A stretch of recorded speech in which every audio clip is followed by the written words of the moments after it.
Gepardoa, itxura orokorra. Gepardoa tigrearen antzekoa da. Kanpotik ile du eta ile asko du. Begi handiak ditu, bere gorputz adarrak hankak dira. Bere gorputza ilez estalita du. Bere zentzumenak oso onak dira. Bi belarri ditu, bi begi eta aho bat hortz zorrotzekin. Bere gorputza laranja da eta mantxa beltzak ditu. Gepardoa, bizimodua, bere bizimodua, bera Indian, Afrikan eta Iran bizi da.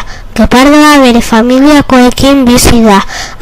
Handia esaten denean bakarrik jaten da. Haragia jaten du, beraz haragialea da. Bere harrapakinak bakarrik jaten ditu eta bakarrik hartzen ditu. Bere abiadura oso handia da. Lehorreko animalirik azkarrena da.